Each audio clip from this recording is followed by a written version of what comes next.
Daisy, and I'm back with another public health report. And today I want to talk about public water spaces.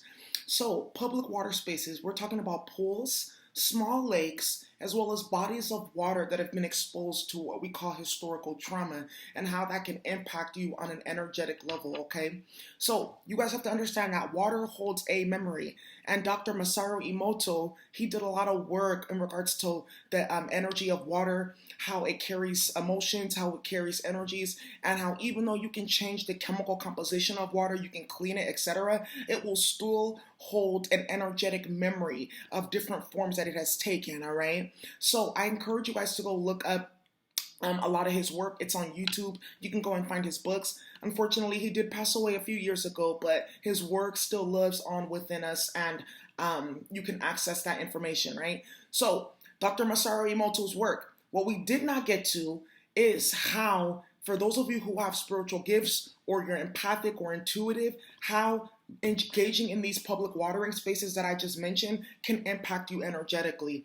One of the first things to realize is, like I said, water holds a specific memory, right? An energetic memory. So let's say, for instance, there's a public swimming pool that you like to go and visit, and all different type of people come in and out of that pool. They may clean the pool regularly with chloride and different treatments and things like that, but the energetic memory of the individuals who have visited that watering place is still going to be lingering there. So imagine people that don't do any type of energetic clearing, or their energy is icky, they act out in low vibrations, or they may have just had sex, or they're even having sex in the water, right? And you go inside and you get inside of that. What do you think that you're inviting into your energy field, right? You need to think about that. So some of you guys are like, well, does that mean I can't go to pools anymore? No. But one of the things that you need to make sure that you're doing before and after is at least you can put something on you, like in your swimsuit, like a tourmaline or an obsidian, right? Or a tektite.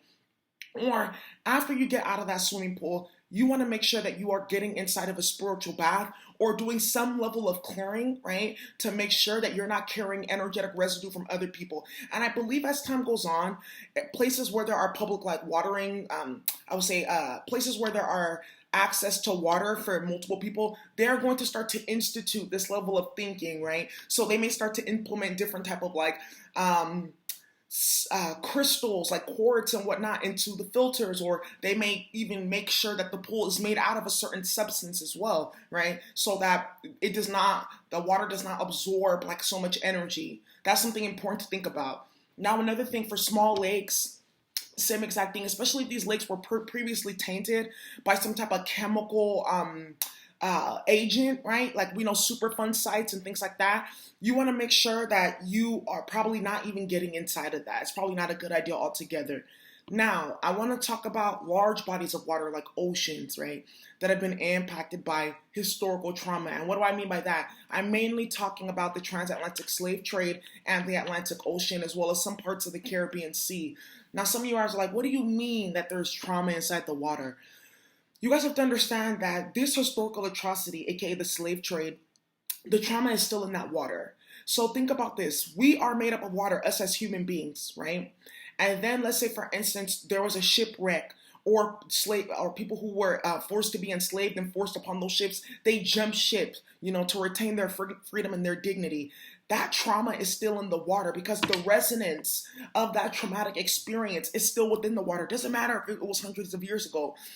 And think about this, hundreds of years is nothing for a body of water, because think about this, the primordial waters of this earth is thousands upon thousands of years old. So think about that. It's like it happened yesterday. You see what I'm talking about? So one of the things that needs to happen is there needs to be some type of ritualistic practice that always happens in order to appease, the spirits that are in that water, right? And there needs to be a commemoration, excuse my language, commemorations that happen so that the spirits in that water can be released, right? Now, I know that there's something in California called Ma'afa Month. So in October, it's a month that celebrates, basically, it creates recognition for what happened within the transatlantic slave trade and the descents of these individuals that, were impacted by the transatlantic slave trade. They go and they visit the water, to pay homage. Things such as that, but on a larger scale. It needs to be acknowledged, because acknowledgement is one of the ways in which these spirits can be released.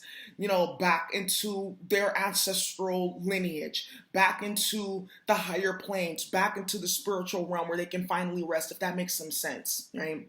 Now, given all that information, it's not only just a transatlantic slave trade. Think about the Taino people that were being taken from the West Indies and dragged across the ocean, over to, the old world, which is Spain and Portugal. There's a lot of documentation that said that even back in those days, the way that if people didn't have maps, the way that they would be able to find the new world, which is Haiti, Dominican Republic, is they would follow the trail of bodies that was left, because the Taino people, they resisted, so they would jump ship, or because of the extreme diseases that the European brought, they would pass away. There's that trauma as well within the water that we need to also acknowledge and we need to clear up. And this is why, when we talk about things like critical race theory, or when we try to fight for reparations, this is some of the things that we also need to be fighting for, right? These type of rights and these type of acknowledgments for our ancestors, as well as these bodies of water that are still carrying that historical trauma, as well as that the resonance of the abuse and the trauma and the pain that has gone on. Because you guys can read some of these different narratives and the lives, as well as that journey, the lives of these people, as well as the journey that they had to go through across the Atlantic. It's very tragic, and it's filled with suffering. Imagine people packed tight like sardines in a ship, human beings. Imagine that. That it matters.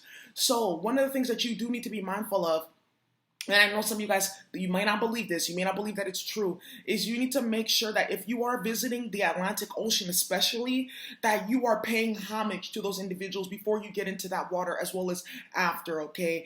Me personally, and this is one of the ways that I found this out to be true, is I grew up in California, so I was always visiting the Pacific Ocean. I never had an issue, never felt any type of way. I remember I went to the Caribbean, and there's a specific island that is split. One side is the Caribbean Ocean, and then the other side is the Atlantic Ocean. And when we were in the Caribbean Ocean, we didn't feel anything. I didn't feel anything. I felt happy. I felt free. I felt fine. I felt I can go out all the way into the middle of the ocean, and I felt safe. And then we went into the Atlantic side, and the hotel that we were staying at, the Hilton Hotel, the back of this hotel where the little beach was for the residents, it was facing the Atlantic. So I said in the morning, let me go visit the ocean and see. And the minute I stepped my foot into that ocean, I felt anxiety. I felt suffering. I felt chaos. I felt so afraid. I couldn't even step foot into the water. And because I have a strong connection, later they were telling me it's because the ancestral resonance in the water, you can feel it. And you need to go clear yourself out of that energy. So from that day forward, I was like, okay, there was a deeper studying that I took on, and this is where I started to study deeper of Dr. Masaru Emoto. I started studying ancestral resonance even more, and I came to the conclusion that there needs to be serious work done, on the Atlantic Ocean, like grid work, And for those of you who are light workers, you know what that is. And grid work is basically when a group of light workers who are high vibrational come together and we grid parts of, bodies of water or land areas in order to release trauma that is trapped there. Because what happened within the transatlantic slave trade is a ritual. It's very much a ritual, right? So because that was a ritual being done over water, right? We need to understand that that's the type of spell work that was done upon those ancestral spirits, and that is still within that water, and that needs to be discussed and needs to be transmuted in some way, shape, or form, right?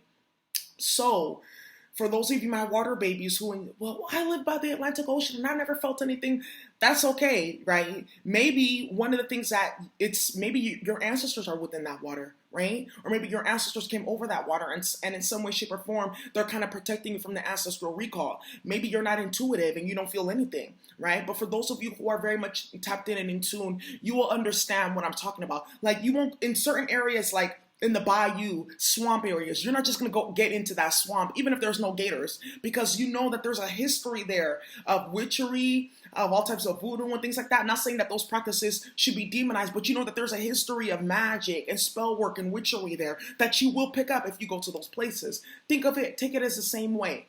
So moving forward, check yourself, protect and clear your energy, and make sure that you're paying homage to these ancestors who lost their lives and who gladly gave their lives to the water to avoid the tragedy that was slavery. Thank you guys so much for watching. I hope you enjoy. Bye.